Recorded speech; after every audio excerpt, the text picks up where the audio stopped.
vivent dans un rêve. There are a few books that I would sell my soul to read again for the first time.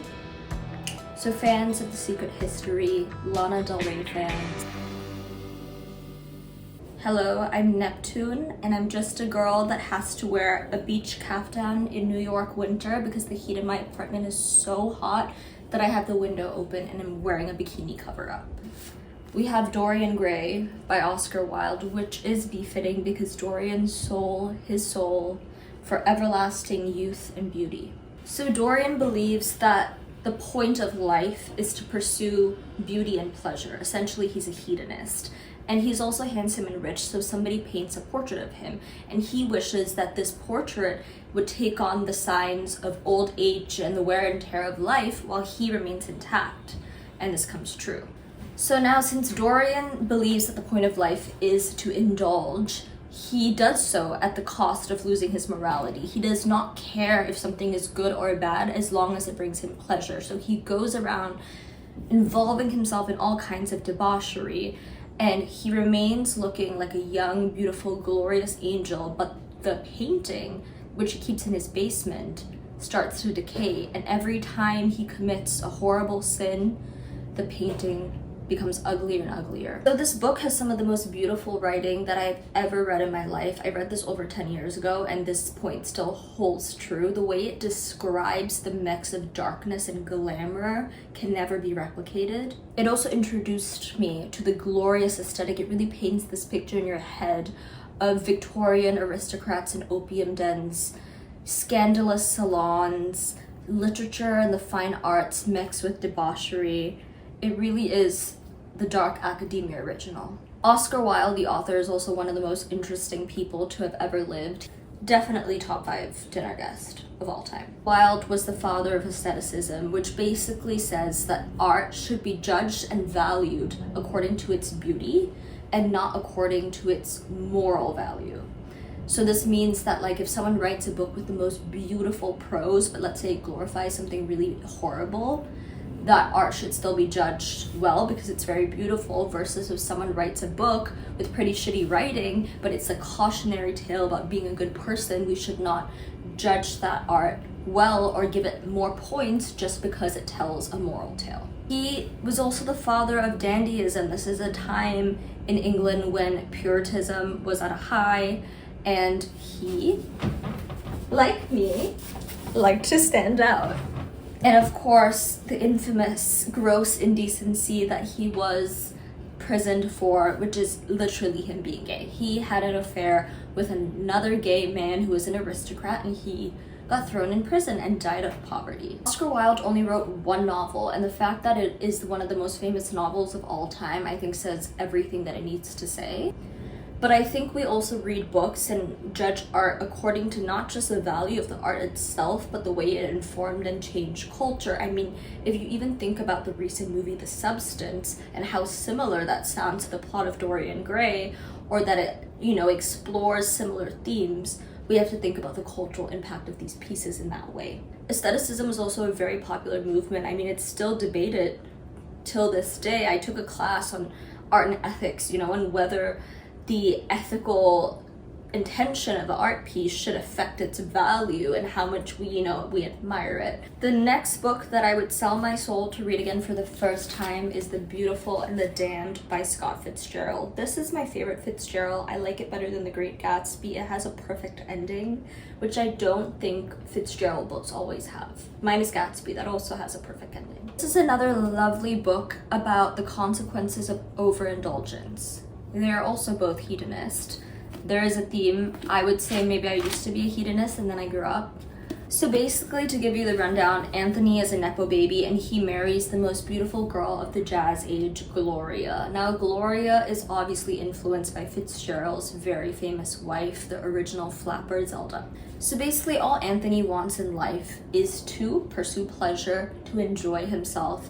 And Gloria, she's not the wife that's like, stop drinking. She's like, I'm hot, I'm young, let's go party. So they both enable each other, they're both hedonists, and this turns out to be a very toxic relationship because they obviously perpetuate each other's bad habits and addiction. Now, unlike Dorian Gray, it doesn't just talk about what overindulgence does to the self, it talks about what overindulgence can do to love. What it does have, similar to Dorian Gray, is beautiful prose, some of the most beautiful prose of all time. I mean, you just get these picturesque scenes of chandeliers, synchronized swimmers at parties, blown up martinis the size of people. What I love most about this book is that it's not just a cautionary tale about overindulgence, it's very, very empathetic to the characters and very empathetic to the point of view of why some people might fall down that road, what inner demons they might be fighting that is making them chase beauty and fame and alcohol. Dangerous Liaisons is about a pair of exes. Regarding the ex couple, the woman says, "I'll get back with you if you can complete 2 tasks. The first task is to seduce a married woman who is extremely infallible and chaste and conservative and would never ever cheat on her husband because she's extremely religious. And the second is the woman's ex-boyfriend is going to marry a new bride who's a young teenage girl and who's a virgin, and to seduce her and take her virginity so that she is spoiled from high society." So game on, the exes embark on this journey. Now, this entire story is told through letters between all of those characters I just described. And the reason why the book is so interesting is because obviously in the letters, as they write to different people, for example, if, you know, the guy is writing to his ex versus one of the women that he's seducing and lying to, he's writing 2 very different versions of the same situation. And this is repeated, and as readers, you kind of have to look at all these letters and try to piece together what is the truth. Who's lying to who is tricking who's seducing who. So it's kind of like a mystery unfolding of these 2 separate tales of seduction and lies, and you don't really know if the person's truly been seduced or what's going on. And as a reader, as you get deeper and deeper into the novel, you find more and more out as if it's like a murder mystery. It was extremely scandalous when it was published. It was banned, but then it was found that lots of court women, including Marie Antoinette, had it in their secret reading chambers because it was just so scandalous and so good. It's one of the best books I've ever read. It has so many twists and turns. Every time I thought it was going to be boring, it did something so unexpected. Also has the most beautiful writing, and the characters are also complex and nuanced. 10 out of 10 book. The next book is none other than Julia Cameron's The Artist's Way. Now, this is nonfiction. I guess it could fall into self-help. I hate self-help books. This is the only so-called self-help book that I've ever read. But it's slightly spiritual. This book changed my life. It helped me make so many big decisions about leaving things that were not meant for me that I didn't have the guts to leave. It's a guidebook for artists about recovering and healing your creative self. Obviously, as artists in a capitalist world, or maybe you describe yourself as an artist but you work like a full-time job, you can sometimes find that your creative self, your inner child in that way, starts to become increasingly small. It talks about a lot of the common insecurities that artists face that stop them from putting their art out in the world. There's people you see who succeed. Let's say they make clothes and they succeed and they do really well, and you look at their clothes and you're like, oh, they're not that talented. I'm a much better clothing designer. But the thing is, they're putting their work out there and you're not. It's often not talent but audacity that makes artists successful.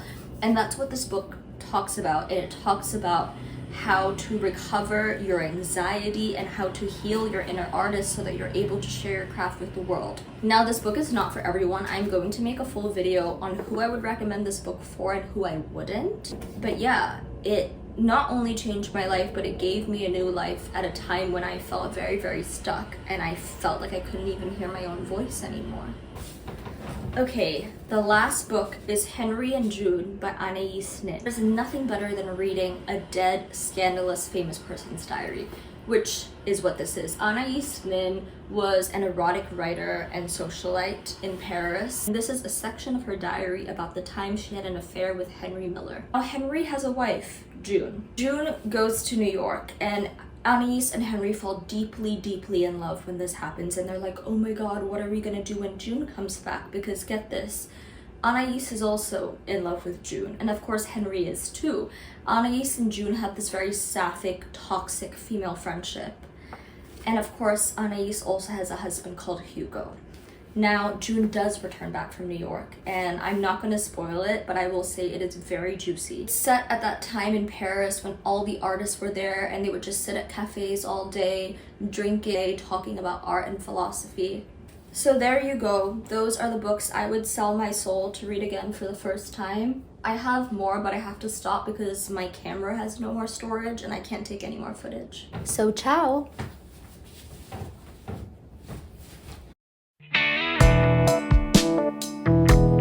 Ton visage.